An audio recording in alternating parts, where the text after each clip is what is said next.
everyone. On. Welcome. And Miss Barbara, it's good to have you back. Thank you, it's good to be back. Miss Barbara's been gone a couple of months, and she had a number of her family came down with the coronavirus, and we're just glad that you're back. Glad that your family's doing well. Thank you so much. Glad to be back too. I came down this morning and I thought I'm having trouble seeing. I think I need to change the oil in my glasses. I'll try to do better. I walked a little funny, pay no attention to me, okay? Kelly, how's your mom? She came home from skilled nursing last Wednesday, so she's home and she's doing good. Great, great. Wonderful news. Keith, how is everybody in your family? How's Miss Martha? Excellent. Martha's improving. Everybody's doing well. I'm not sure if this was mentioned last Sunday or not about Ken Shadow. Was it mentioned? Yes. Okay.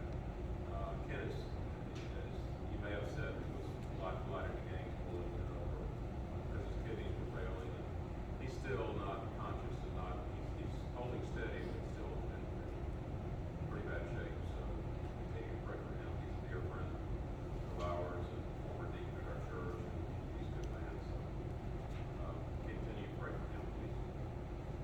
Absolutely. Anyone else? Ronnie, you look like maybe you're making some progress. Yes, slow but sure. I think Miss Linda quit smacking that. The head's doing fine, but the ear is slow. So I probably will, have several more treatments. Good luck with that. Absolutely. Anyone else?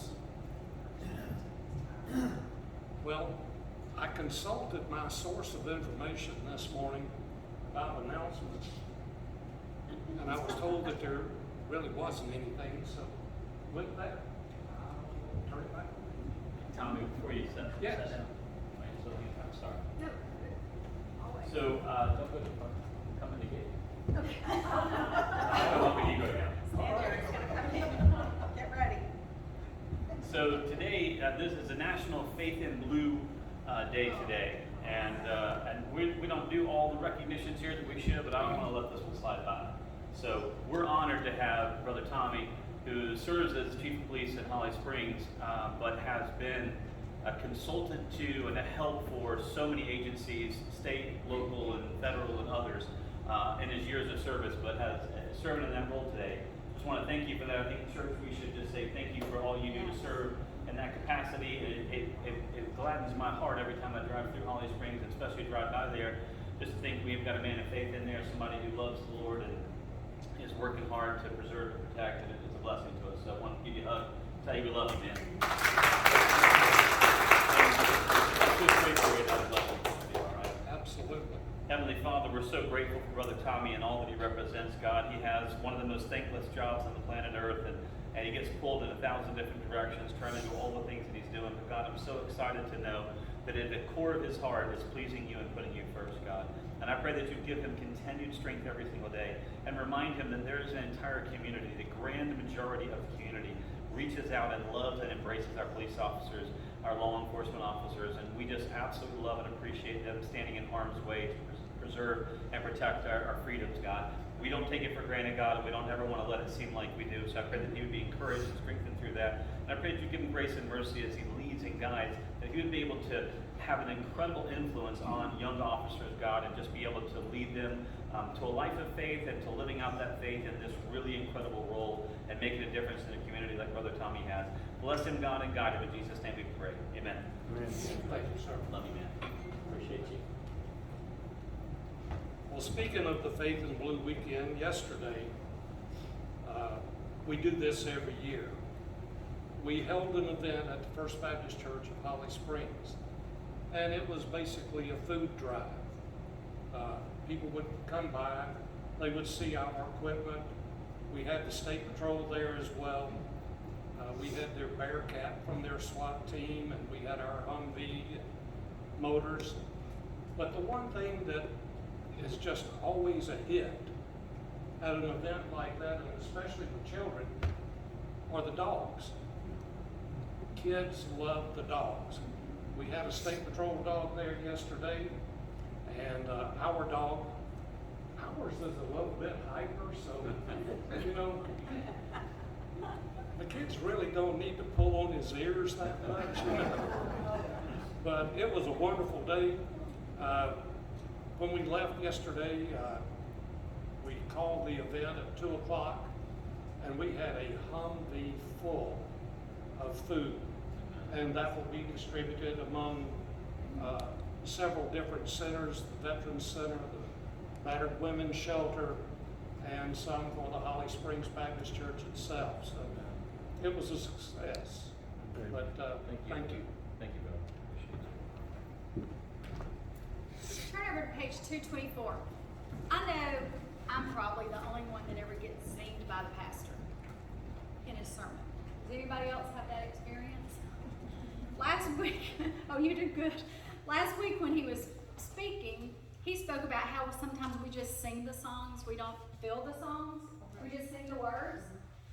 I've done that many times, and that really, really touched me. It made me think about the songs. I was only talking about myself, but Yeah, but no, if it you applies got to me. anyone You else, stepped that's- all over my toes. it happens sometimes. Yes, it does. But this song, 224, was one of my dad's favorites that he sang a lot. And when you listen, look at the words, it's like, come unto me and I will lead you home to live with me eternally. Amazing.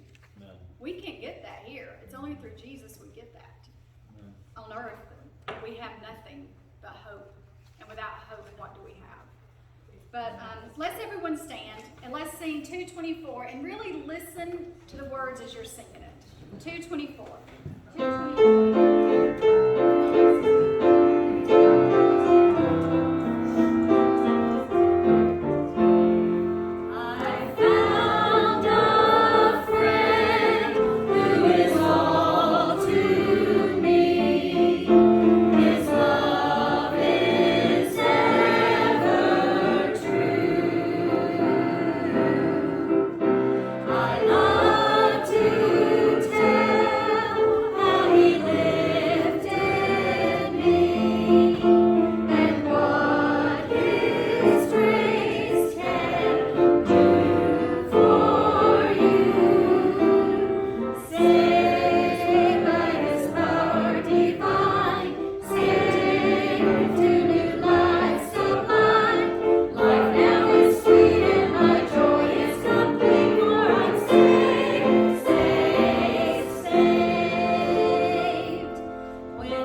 Of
It just thrills me when she does. So anyway, y'all pray for Thelma this morning as she shares what's on her heart.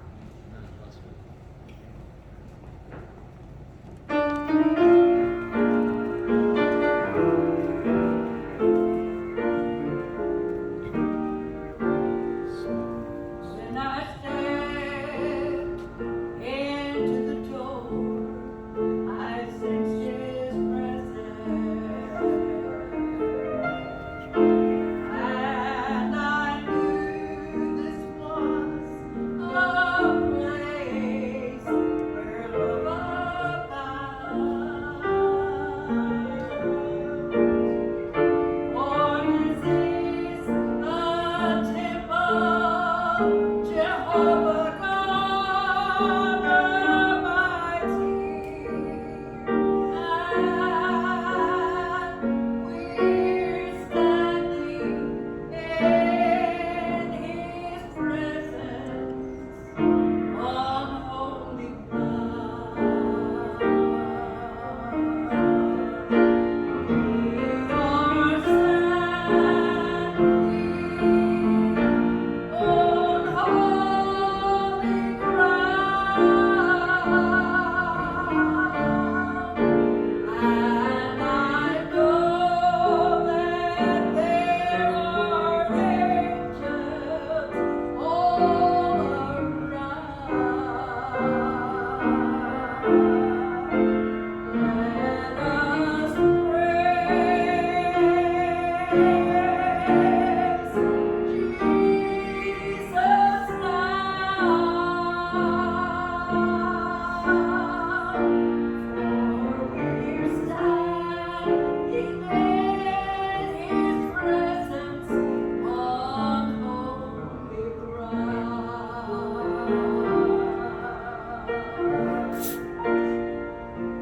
In His presence there is joy beyond all measure, and at His feet sweet peace of mind can still be found.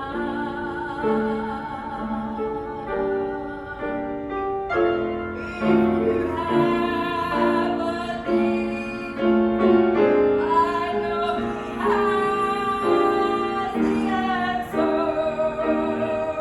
Oh, just reach out and claim it, child. You're standing on holy ground.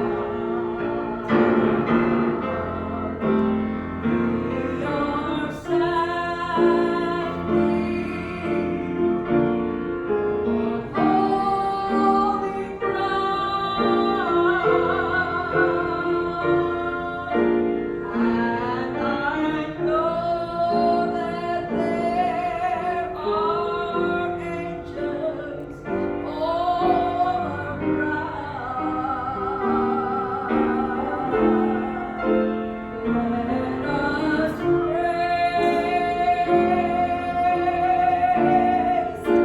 Jesus now, for we're standing in His presence. We are standing in His presence. We're standing in His presence on holy ground.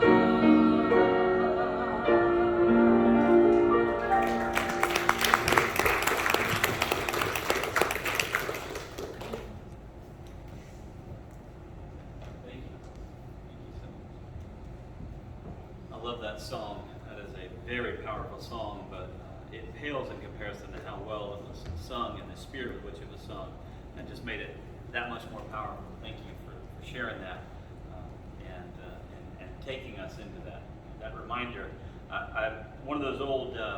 I know all of y'all had grandmas and mamas and papas and whatever, and you remember all the things they used to stick on the refrigerator, or little sayings they would have, or little statues. My dad always had one that made me laugh. On his desk at his office, he had a little statue that said, "Somebody ought to invent a desk that flushes." I always liked that one. My mama had one that said, "The Bible is the only book that when you read it, the author is present." You know, you're standing in His presence on holy ground. That, you know, isn't that awesome? This little church that maybe not everybody has ever heard of, and certainly not everybody has ever been to, that the Creator of the universe is standing here in this place, making it holy. It's not us. It's not our rituals. It's not our songs or our service. It's God being here that makes this holy ground. What an awesome thing! And so thank you for sharing that. That was awesome. If you have your Bibles, we are in Matthew chapter number 8 and verse number 5. Matthew chapter 8 and verse number 5. I appreciate, Miss Cindy, what you were saying. I would love to know, it's heartwarming for you to know that the sermons are for anyone other than just me. So I think they're just for me. As I say, I think y'all are just sitting in on group therapy with me. I think it's just God's talking to me and you get to learn from it. Yeah, pray for that guy. So, but I appreciate that. It's hard. I think in my mind I have sort of a multi-track mind and different things going on, and I'm listening to the music, and I love the notes of the music, and I'm listening to the singing, and I love 4-part harmony. I love to hear the different parts singing, the tenors doing their thing, and the basses and the sopranos, and if you ever have another part singing in there like we have with, you know, a part above those things, it's just neat to hear that harmony. It's just so pretty. I get lost in that sometimes. Sometimes I get lost trying to make sure I'm tracking the notes correctly and aiming for the notes, and it's easy to get lost in the rhythm of those things. And my mouth is singing the words, but my heart is not. And that's really, thank you for calling us out about that, because I think that's the thing I'm guilty of, not through any ill intent at all. In fact, quite the opposite is I'm getting a chance to sing for God. I want to do it right, you know. But sometimes we should worry a little bit less about the notes and a little bit more about the message, right? And I think that's perfect. Thank you for stopping and sharing that. I think, too, whenever we do get the chance, I would love for people to, if people suggest a song or whatever, maybe just want to say a word about it, a little testimony. Why do you love this song so much? Because there are songs like that, like you shared. My Papa Benny used to sing a song. He was one of these old-fashioned, I don't know that he was a great singer, but he was a good song leader because he was loud and obnoxious and he was good at getting people going. But he did that thing that George Abercrombie used to do when his first note was, you know, and kind of had that little first note, like, here we go, we're going to ground our way into this thing. And the note was easy to hit because he just started down here and he'd go all the way up. And the note was one of those. Somewhere in there, you hit it and get it going. But George would get that arm pumping. He would, you know, always get that going. But Papa Benny was like that too. But he used to sing "He Set Me Free" and loved that song. And he just about always, I don't know that he ever got through it without testifying ahead of it or in the middle of it or after it. But those songs mean something to you. They touch your heart, and it's just cool. So I pray that is a part of who we are. In verse number 5, Matthew chapter 8 and verse number 5. We have a story that I really want us to absorb and listen to what Jesus is saying. So prior to this moment, Jesus is healing. And he heals this man, this leper, and he does so by touching him, which is incredible that he would do that. And I was asked this question before, and I was thinking about it again this morning in another context. And the question is sort of like, well, why didn't Jesus just set up a little shop and just have people walk through all day long every day and he'd heal them? You know, just everybody, just bring anybody you want to. I'll be in Jerusalem on so-and-so street. Just swing by the office and I'll just lay hands on you and heal you. And then I thought, well, if he was going to do that, then he could have just stood over a hill of Jerusalem and just said, hey, everybody in Jerusalem is healed. And if we just keep going, well, he could have just never come to the earth and he could have just said from heaven, all of you be healed. And we often ask ourselves this very question, especially in selfish ways. Why doesn't Jesus just heal everyone? And then we're reminded that was not his mission on the earth. We misread our suffering. We often think that suffering is punishment. And don't misunderstand me, it can be. A lot of the punishment that happens in my life, I asked for it. Right? It's one of my favorite things. I hear people all the time talking about a police officer. I can't believe he pulled me over. And I always ask the same question. Well, what were you doing? Well, I was speeding, but so was everyone else. But why did he pull me over? I don't think that's how it works. I don't think You know, they didn't pull out a roadblock and just stop. All right, everybody stop. I'm going to give you all a ticket. That's not how it works. But we always want to blame other people and think about it. Listen, sometimes the suffering is our fault. We make bad choices. But sometimes we need to recognize that that suffering is bringing beauty in our life. It's bringing power and strength to us. And it doesn't define us, right? It doesn't define us. It doesn't make us who we are. It doesn't contain us or restrain us or anything. It is simply one tiny bit of one timber in a large house that God is building to His glory and to His honor. Right? We don't stop often and think about all these little boards that make up our floor. I have not seen anybody, maybe you do, but I haven't seen anybody go by and just thank each little board in that floor. Hey, thank y'all for supporting us and doing all that. Right? But if this whole big floor were here and one board was missing, we'd certainly notice that, wouldn't we? Right? We sometimes forget about every board is important, and every one of them are helping to build the house that is my testimony of what God is doing in my life. Jesus didn't come to heal. He did heal. Don't misunderstand that. And He's not done, by the way. He's not finished healing, and He's happy to. But we often misunderstand the goal of healing isn't for you to stop being sick. It's to have a changed life. And He would much rather heal your sin-sick heart than to heal your body. Because if He heals our body, sometimes we forget the lesson we were supposed to be learning, the message we were supposed to be hearing in all of that. And we get consumed with, now we can walk, or now we can run, or now we can do whatever, instead of saying, wow, Jesus changed my life forever.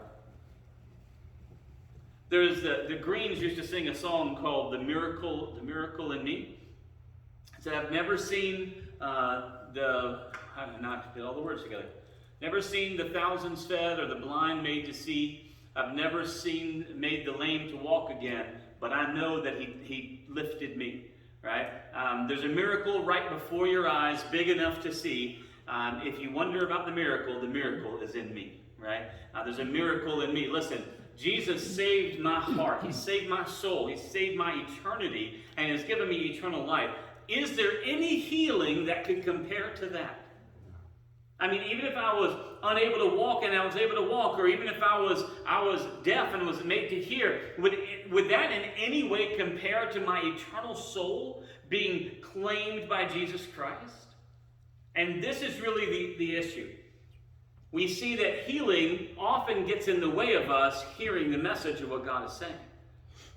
And I have people come to me all the time and say, would you pray that this thing goes away? Or would you pray that this happens? I want this result to happen. And I tell people, I love you, but I can't pray like that. I'll absolutely pray for you. I'll pray for strength in the middle of the trial. I'll pray for endurance. I'll pray that God's grace and mercy be with you. I'll pray for healing if God wills it. Absolutely.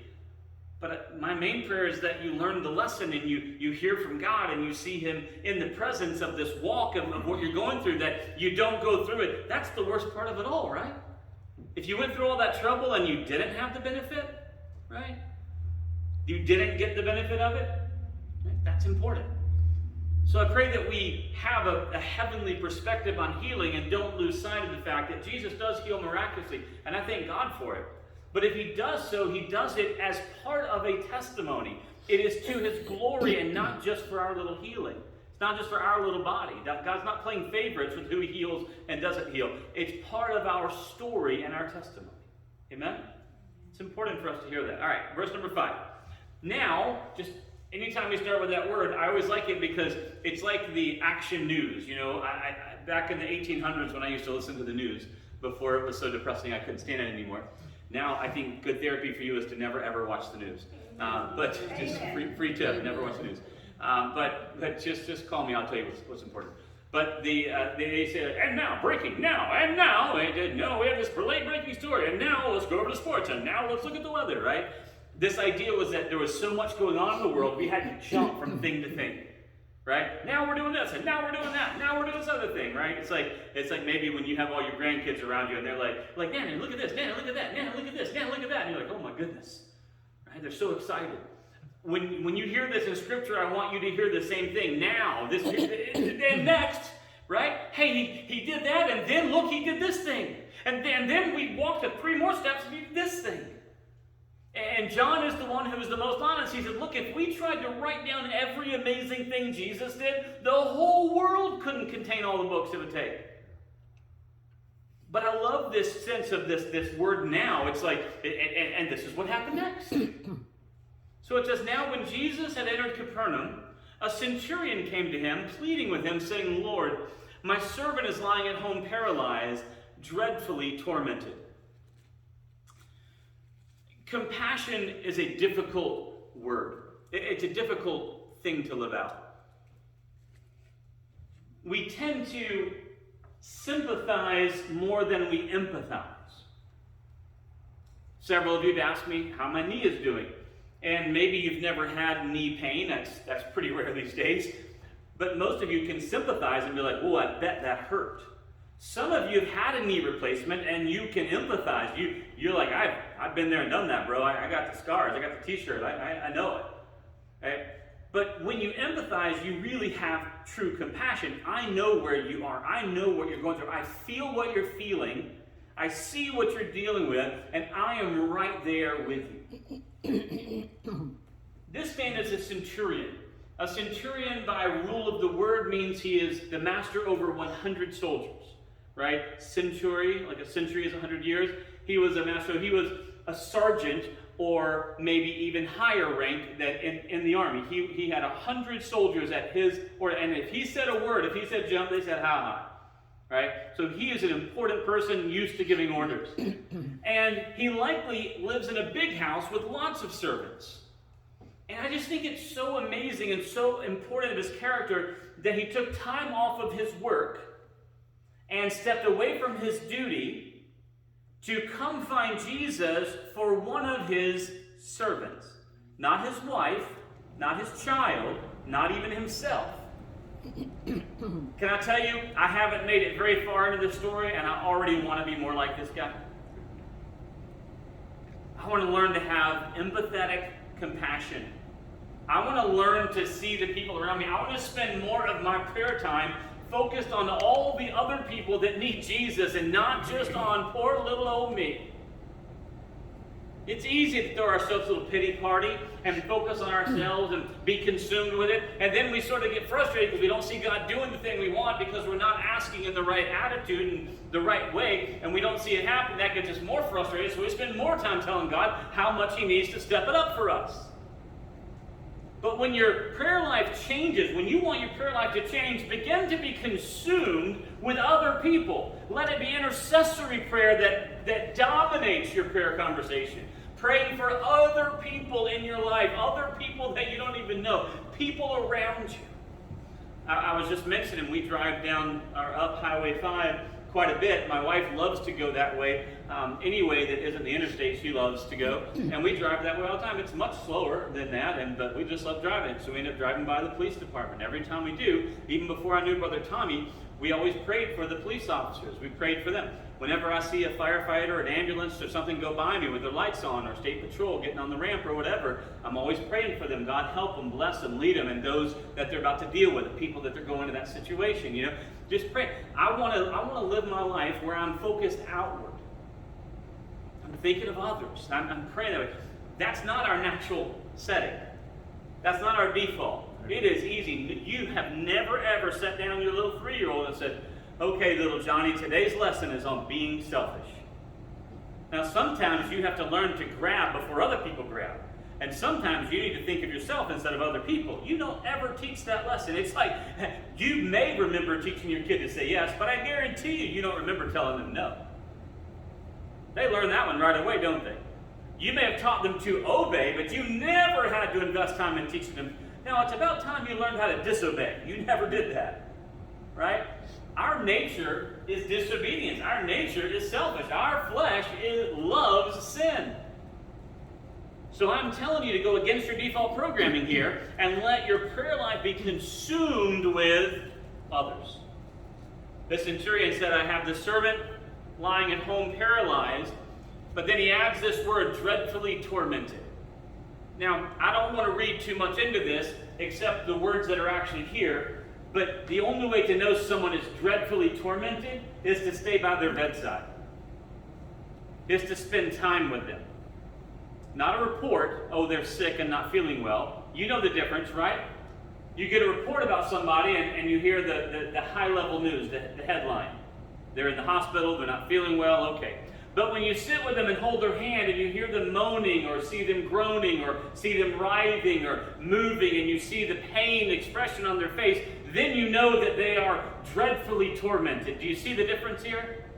Not only did he have compassion about a servant in his house, but he had time. He took time to be with that servant. And you see the empathy right there. I feel this dreadful torment. I feel it as if it were happening to me. Oh, Lord, couldn't you do something about this? Do you get this? And I want you to understand how much I like this person. We haven't even gotten to the meat of the story yet. Right? Jesus said to him, it's just amazing, I will come and heal him. I want you to take a little aside with me and get super frustrated at just how easy it is to convince Jesus to help you. I want you to get a little frustrated at, not that that's bad news, frustrated that you just don't ask. Did he say, well, Jesus didn't say, I don't know, let's hear the story. Right? Well, I got a thing I got to do over here, I don't know.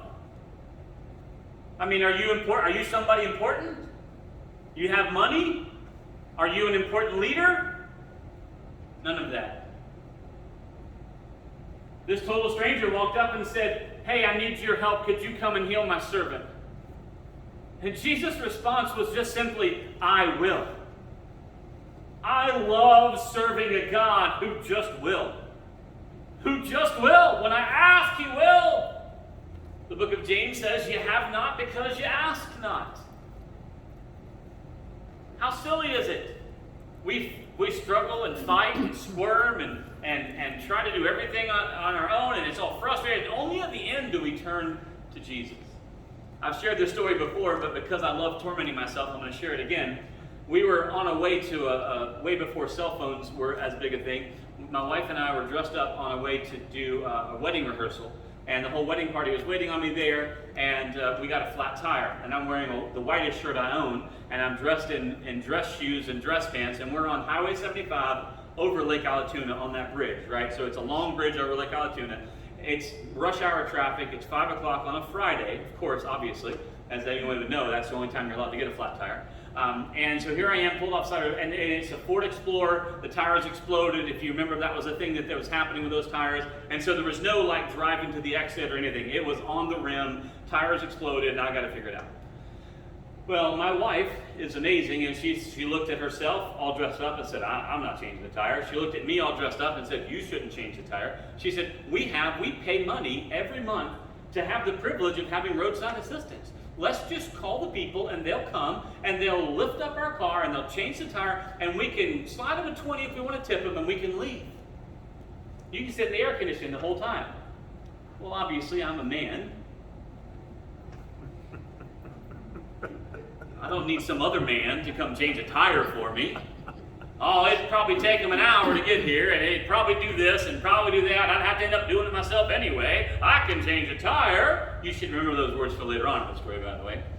So I get out and I get my Ford Explorer, which is a nice little package on it and everything, and I get my little jack out of the back, and it has that little thing with a little hook on the end of it, you know what I'm talking about? And you take this little fakey little metal handle, and you hook the hook in the little hydraulic jack, and you like that. So here's what I did. I get down there, I hook the thing in there, I got it under the car, right in the exact spot you're supposed to have it, and I go exactly 1/2 crank, and that little hook broke right off the bottom of that thing.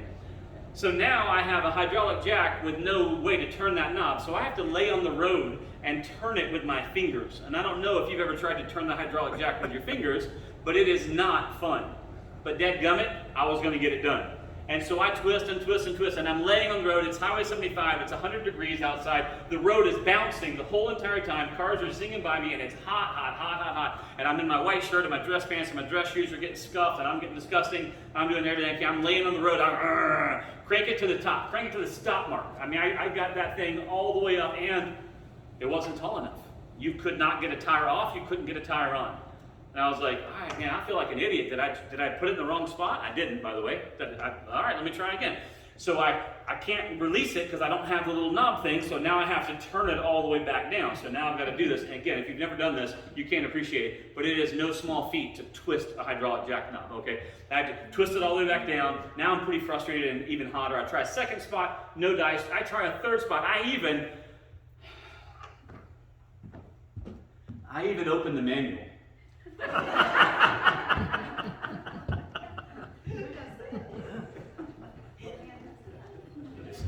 I think I have my man card here somewhere. Put it in.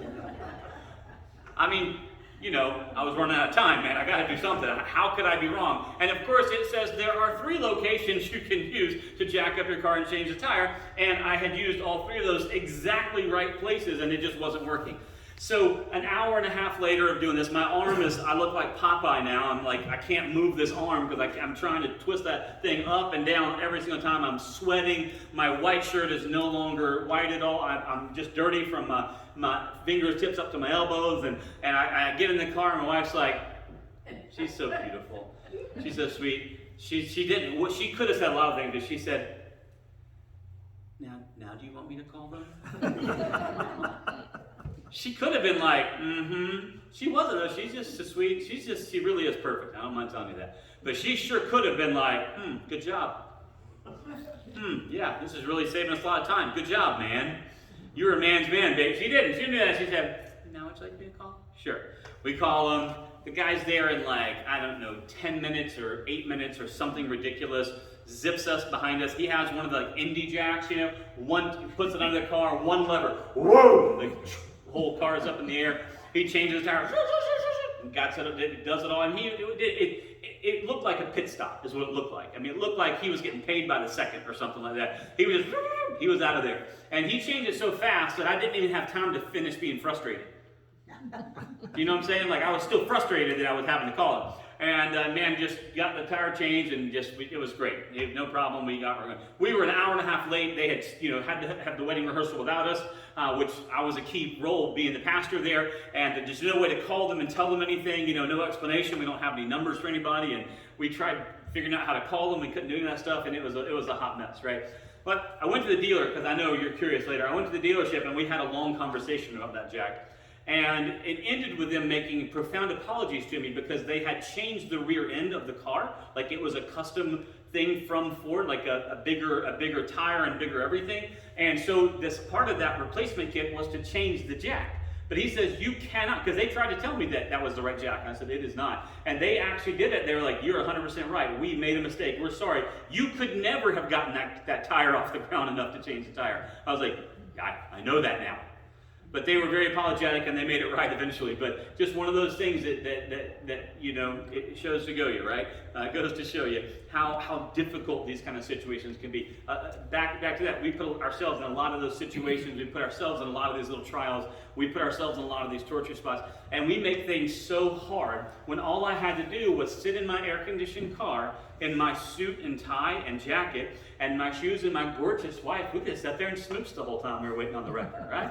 What else can we do? Honey, we're out of gas. Sorry. We'll just sit and smooch while we're waiting on the wrecker. What else do you do? I don't know what else you would do. We could have done 1,000 things that would have been more entertaining than me crawling around on the bouncy road and the hot pavement on a Friday afternoon in Georgia, right? If all I had to do was ask. The guy was there. I mean, he was there so fast. It was crazy. And he was so nice and did such a good job. And he also didn't give me a hard time, although he could have. He could have done it, but he just was proud to help. Why do we do this? Why do we act like Jesus is ever going to be impressed with how much we do without him? Why do we act like Jesus is somehow going to be, oh, wow, you turn the jack by your hand? Wow. A reasonable person, like any female, would have said, why? Guys would be like, oh. Ladies would be like, why? Why did you do that? Wasn't there a better choice than that? Right? Knuckle-headed men, we don't know. We're just go. Right? Why? That's the question I should ask myself about my whole life. Why do you fight and struggle? Why don't you just ask Jesus? He said, I will come. I will heal. Yeah. That's what I do. Let me just back up and remind you, this is what he said in verse number 3. Jesus said, I am willing. Be cleansed. Right? This is what he said. When he asked for cleansing, for healing, Jesus said, sure. Here, this man says, will you come and, yeah, I will come. No matter how hard it is. I mean, leprosy is not something you just, and it's done. This man is paralyzed. He has no idea what the situation is. I mean, he's God, he knows everything, but I'm just saying, he doesn't know the circumstance and situation. He's like, sure, I'll come and do it. Verse number 8, this is where it gets really, really, really amazing. The centurion answered and said, Lord, I am not worthy that you should come under my roof. But only speak a word, and my servant will be healed. For I also am a man under authority, having soldiers under me. And I say to this one, go, and he goes. And I say to another, come, and he comes. And to my servant, do this, and he does it. Do you understand what this centurion is saying? He said, oh, no, I'm not worthy to have you make that journey all the way to my house. My roof isn't nice enough. My house isn't nice enough. I'm not worthy of that honor. But just speak the word from here, and it'll be so. I'm a person of authority. I understand it. I say to my soldiers and my servants, do, and they do. If you say this, it will be so. How awesome is that? A man who's not even in love with himself. Right? Verse number 10, when Jesus heard it, he marveled and said to those who followed, assuredly I say to you, I have not found such great faith, not even in Israel. Do you understand this? This is a Roman centurion who is teaching all of those religious people what true worship is all about. Verse 11, and I say to you that many will come from east and west and sit down with Abraham, Isaac, and Jacob in the kingdom of heaven. But the sons of the kingdom will be cast out into outer darkness. There will be weeping and gnashing of teeth. Then Jesus says to the centurion, go your way, as you have believed, so let it be done for you. And his servant was healed that same hour. Jesus said something that I need you to hear. I've not found this kind of faith even in all of the heritage of God. In all the people that God has called, all of God's chosen people. We've talked about that misnomer before. Chosen is not used correctly in most people's mind there. But they weren't chosen as the people God loved. They were chosen to be the progenitors of the seed of which Jesus was going to be born. But even in their great religion, they're walking with God. All the miracles he's done, thousands of years of miracles, and he hasn't found this kind of faith anywhere in there. We're reading through and talking through the story of Abraham. Abram, who becomes Abraham. And as much as we revere Abraham, and his name is mentioned even right here again by Jesus nonetheless. Abraham, he had a lot of issues. He did a lot of half-truthing.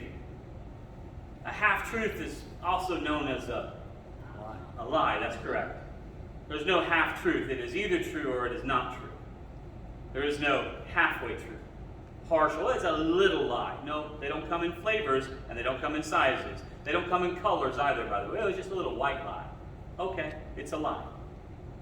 Well, we do that to not hurt people's feelings. Okay, but it's not helpful. You think it is, but it isn't. If it doesn't look good, say, I love you, sweetie, but it doesn't look good. Or, maybe more accurate, like, it doesn't look good to me. It doesn't appeal to me. Right? There are a lot of people who like wool suits. You're wrong. I love you, but you're wrong. There's no way that wool should be a fabric we put on human people. I know some of you are like, oh, but it's so warm. And I'm like, that's exactly the problem with it. It's warm. Some of you like wool suits. Some of you are like, back off, Jack. I like my wool suit. Okay. The whole truth. The whole truth. Jesus said, I haven't found this kind of faith. And if Abraham had a problem telling the truth, he had a problem doing what God said, he had a problem being obedient. Now, he stood tall at incredible moments. The child of promise, when God said, I want you to take him and offer him, one of the pinnacle moments in Abraham's life when he says, I will do what the Lord has commanded. He gets it, but he makes a lot of mistakes along the way. You tracking me? That's a good emblem of us. It's a good representative of us. We struggle with some of the most basic things. When God asks us to do the simplest things, we stumble over them. We try to tell God we can't do the thing he asked us, as if God doesn't know who he's talking to. Now, if one of you wanted me to come to your house and fix an electrical socket, got you, no problem. You want me to come to your house and do some basic calculus or some complex physics? I got you. You want me to come to your house and work on technology? No worries, I'm there. I can come and do a lot of handy things. You want me to come and eat all your food? Got you, bro. I have many talents and skills. But there are 100 things you could ask me that you would not want to ask me to come to your house about. Would you come and clean my house? I think I know how that works. I can try. Would you come and cook for me? Not unless you want omelets or you want me to grill something. That's my limit right there. Right? There's things I don't do. There's 1,000 things I do. Could you come and make a dress? Nope. I don't even know how that works. Sewing machines are voodoo. My mama can make them work. My mom can make them work. My wife can do it. I have no idea. It's all voodoo. Right? Yeah. Oh, it's just patterns. You just match the seams. Okay, I hear you. How it works. There's 1,000 things I don't do. So if you come to me and you said, can you help me with X, Y, or Z? You have no idea until you ask me, and then I would answer you.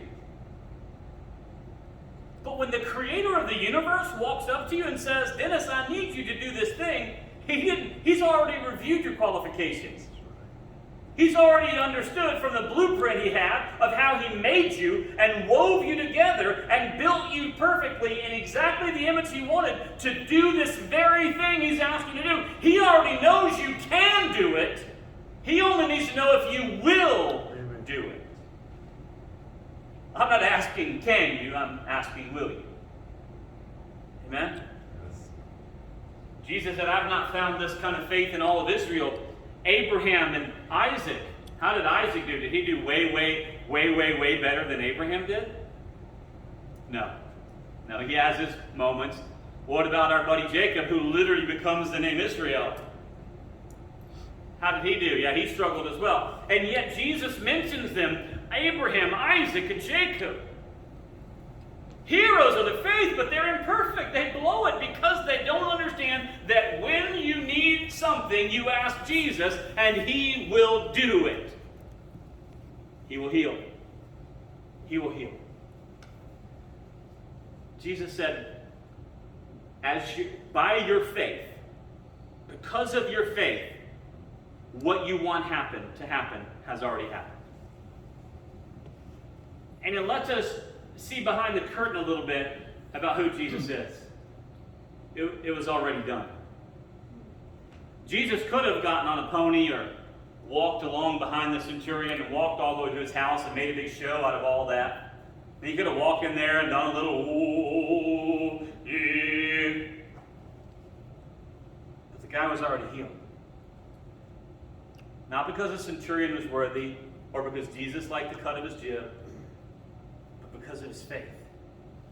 He already believed that God was going to perform this miracle. And so God performed the miracle. Do you see that?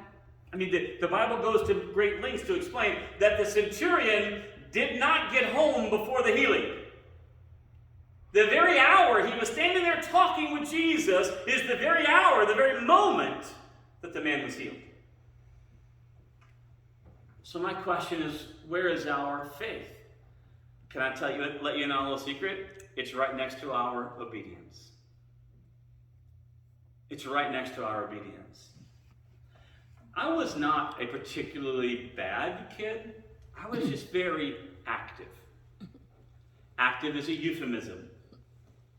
It's a kind thing we say about something bad or ugly. But I was an active child. I was a child when we went on road trips that my dad would make me run laps around the gas station while he was filling up the car. Most of the time, he'd wait till I got back to leave. Not all the time. Sometimes I would run from gas station to gas station, get some energy out. I was energetic. I once fell asleep with gum in my mouth. To let you know how active a sleeper I am, I fell asleep with gum in my mouth, and when I woke up, I had woven a spider web of turning this way and putting the gum on my cover, and turning this way and putting it on the wall, and turning this way. I had woven a spider web that I could not get out of. They were like, how did you even do that? You were asleep. That's how I'm so active. Even when I sleep, I'm getting in trouble. You understand? Active child. Active child. My parents are like, Amen. that's a little understatement. Okay. I wasn't particularly bad. I would get bored, and when I got bored, I would get myself in trouble, and that's how it worked. Right? It's our nature. It is who we are. My parents were gentle and kind, right? When I would ask, I would often get in trouble. I made this fantastic movie as a child. It was a beautiful little video movie I had made and edited it and told this whole great story. And in it, I had taken their collection of 45s. That was a really nice collection of 45s, and I had treated them like weapons and had flung them all over the woods. And it was an awesome movie. It was a cool special effect because I made their records fly all over the place. And when we watched it, I was looking at them like, and they were looking at me like, they were not overly pleased with my special effects, right? Anytime in my life, if I would just ask, they would help. At any moment, they would reply and respond. At any moment. At any moment. Jesus asked a question earlier.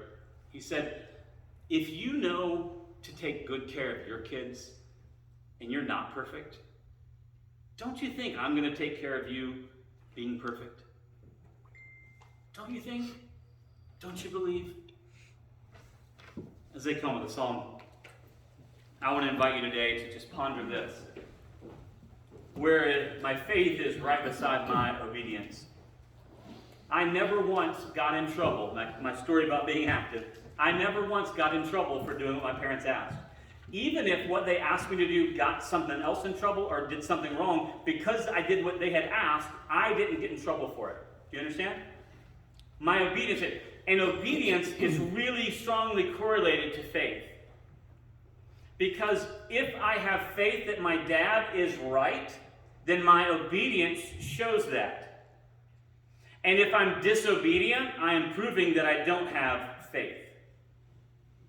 Does that correlate to you? Does it make sense? Right? In other words, it's not possible to be a man of faith and not be obedient to what God is saying. Otherwise, I don't really have faith. Well, I believe God's in charge, but I better take care of this myself. That's not faith. It's disobedience.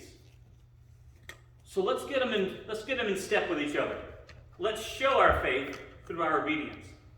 Let's show our faith through putting God first and putting others in front of us.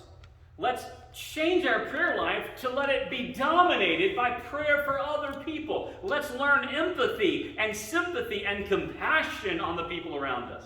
So many times in the New Testament, it says Jesus was moved with compassion for the people. I want to be like Jesus. I want to have compassion for others. Other people frustrate me sometimes. And I let their actions, I let them frustrate me, and it's silly. A grown man who has an intellect, who should be better than that, gets frustrated by people being people. I should have sympathy. You know, I have no idea what that person is going through. I don't know where they are. I don't know what's happened in their life. Maybe I should just be patient with them. Amen?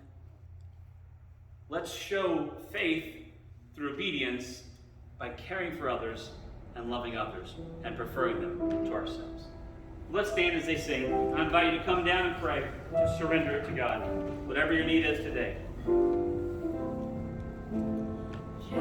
Just as I am,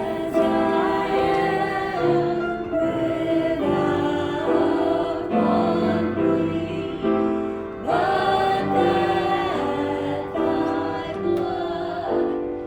thou didst me come to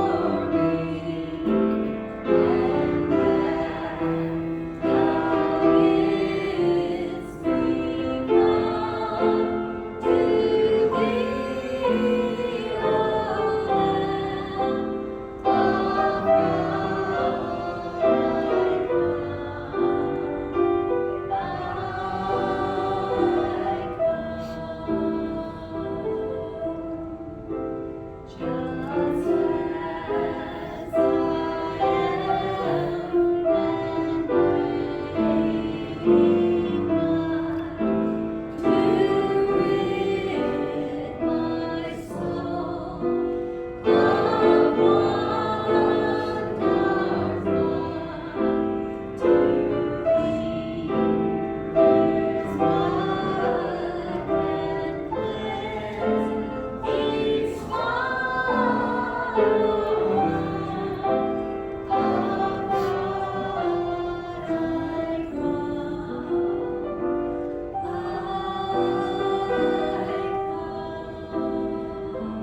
of everything that we're doing. You guys are a tremendous blessing, and it is greatly appreciated, more than you'll ever know. It just means a lot. So thank you for that. Brother Keith, would you mind dismissing us in word of prayer? Lord, we're so thankful to be here today. Lord, we're so thankful for this message that you brought us, God. It touches all of our hearts, Lord. It's so applicable to all of us. All we have to do is